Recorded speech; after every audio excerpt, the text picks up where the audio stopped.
Thousands protested across in Algeria on Tuesday, demanding an immediate political changes a day after ailing President Abdelaziz Bouteflika abandoned his bid for a fifth term in power but stopped short of stepping down. And for more on this story, we joined via Skype by Algerian journalist Oussama Senouci from the capital, Algiers. A very good evening to you, Oussama. Thank you so much for joining us. Can you call this victory for all Algerians? Good evening. We would call it a partial victory because it's not actually a victory. A lot of people interpret this move from the President Abdelaziz Bouteflika as a maneuver to observe the anger of the people and to curb these protests that you've seen over the past 3 weeks. Hundreds of thousands, even millions of people took to the streets against the bid of Abdelaziz Bouteflika to run for a fifth mandate. So it's not really a win. It's not a victory. Probably it's a win of the battle, but it's not the war, and hopefully there is no war. But a lot of people see that it's just a trick from the government. It's a new way the government, this regime, is trying to play all the cards to stay in power. But the mobilization is here. People are not going to stop. People are still going to take it to the streets. There is protest on Friday against this new bid to extend for the fourth term and postpone the elections. You say it's not really a victory for Algerians, but citizens are now demanding some changes to the political system. So what are the areas that stand out that we could perhaps be speaking about here? Well, when we talk about the changes, people now, they just started talking about that saying no to the fifth mandate, no to the fifth term of Abdelaziz Bouteflika, but afterwards the demands have risen to the complete change, radical change, and the regime, a regime that has been ruling this country since 1962, and just Abdelaziz Bouteflika for 20 years. So people were afraid in the past that people had been intimidated by the regime not to protest, and you've seen what happened in other Arab countries, the Arab uprisings that led to bloodshed, and Algerians did not want that, especially that they learned the lesson since the 1990s in the civil war that claimed the lives of 200,000 people. But now people are politically aware. Algeria is a young population. Algeria has an elite of people that go to universities, people that know what's going on in the country, and they want a change, not just in the president. They want a complete change in the system, in the regime. They want a fresh start. They want a new Algeria that people have been dreaming about since the independence from the French in 1962. You know, Oussama, so many protesters say they intend to keep up the pressure on the government until the regime, and not just Bouteflika himself, gives up on its hold on power. Do you see the ruling elite giving in?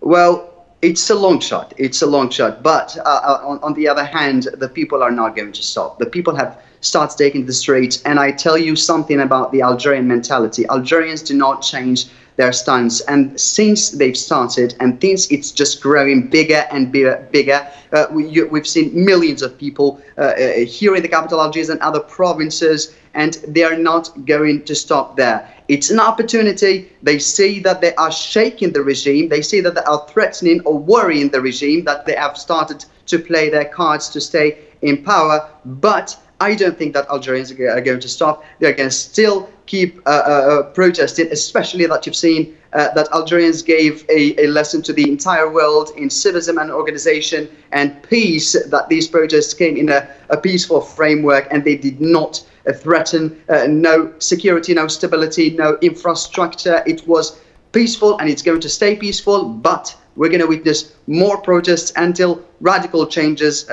take place. President Bouteflika's mandate expires next month. Do we know what he plans to do next? What he plans to do next, as he announced on Monday, to postpone the elections. We still don't have a date, but he has talked about a national conference that would bring all of the political parties together and activists from the civil society to talk about the future of Algeria, to talk about a new constitution. And it's the same conference that Abdelaziz Bouteflika talked about in his first address to the nation, when he announced his candidacy to the presidential election. So there is a national conference. We still also don't know the date of this conference, but it's going to bring all parties together, from the pro-government to the opposition, to talk about the future of Algeria and to ensure a smooth transition of powers, as President Bouteflika said in his address to the people. So it's all about this national conference. We still don't have the date anymore, and we still don't know who's going to preside this national conference, even though there are some reports saying that Lakhdar Brahimi, one of the UN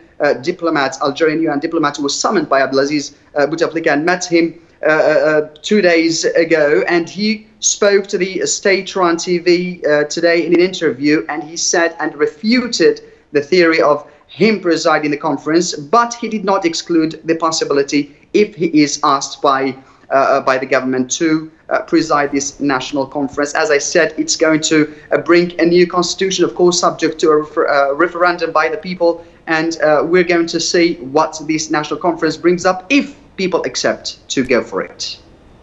You know, France has historically had an interest in Algeria, well, particularly because it is a former colonial master, but of late it's been very, very quiet, and seemingly watching the debacle as it unfolds from the sidelines. If it is indeed quiet, do we know why?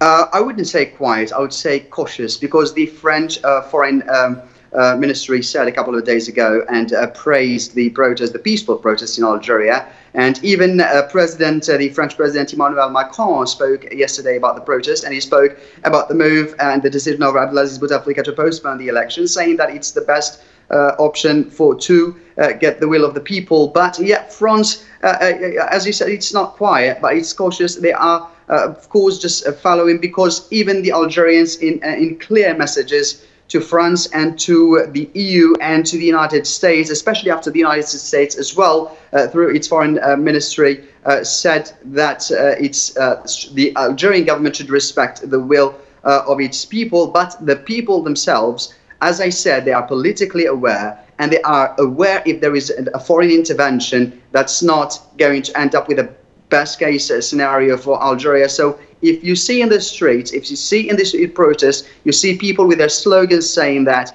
it's a family issue, stay away France, stay away the US. But coming back to France, France is one of the key partners of Algeria, and vice versa. So it's Algeria which is a key partner to France, and one of, especially economically. So France, of course, would have an influence in whatever is going to happen. And there's always rumors or reports that France has always a hand in every single decision that Algeria makes.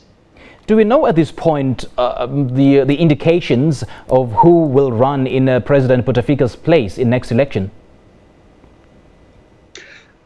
It's hard to tell right now, because the elections are going to be organized. As I said, we still don't have a date, but other faces are going to run for these elections. The opposition is going to form probably one candidate, but for the regime replacing Abdelaziz Bouteflika, I don't really know. But there are some names. For example, there is Ramtan Lamamra, a former Minister of State, Minister of Foreign Affairs, who was summoned also, and you've seen in the changes that Abdelaziz Bouteflika did right after his decision. The Prime Minister, Ahmed Ouyahia, gave his resignation, and he was replaced by Bedoui, who was the Minister of Interior, and he and the President created a position of Vice Prime Minister that we did not have before, and that Vice President, or that Vice Prime Minister, is Ramtan Lamamra, who is also the Minister of Foreign Affairs now. He's one of the names that people have been circulated. People have been talking about, and probably he would be their favorite to replace Abdelaziz Bouteflika. But still, I don't think the people would accept him. Yeah. The military is said to be the power brokers in Algeria, and I mean, given President Bouteflika's indisposition, and it essentially makes him a figurehead. So just how powerful is the military at this point, so that I mean, it'll continue pulling the strings even after a new regime or a new administration takes effect? Well, the military in Algeria indeed is a strong institution, and it is, people call it here, the creator of presidents. And as you know, the Algerian army is the second biggest and strongest army in the Arab world. But we've seen over the past years that most of presidents have or come from the military institution, and always the military has an influence in who is the president of Algeria. But we've seen in the rhetoric of the deputy chief of staff of the Algerian army, Gaid Salah, Lieutenant Gaid Salah, in the previous messages to the people that that the military institution praises the peaceful protests, and that the military institution would always try to preserve the stability and the security of the country and the people. And in his words, he focused on the people rather than the regime. So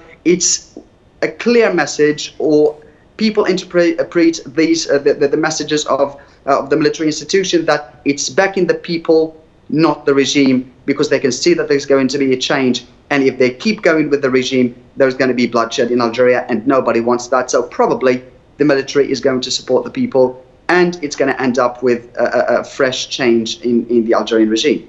All right, Oussama, thank you so much for your update. We appreciate your time. That was Algerian journalist Oussama Senouci speaking to us via Skype from Algiers in Algeria.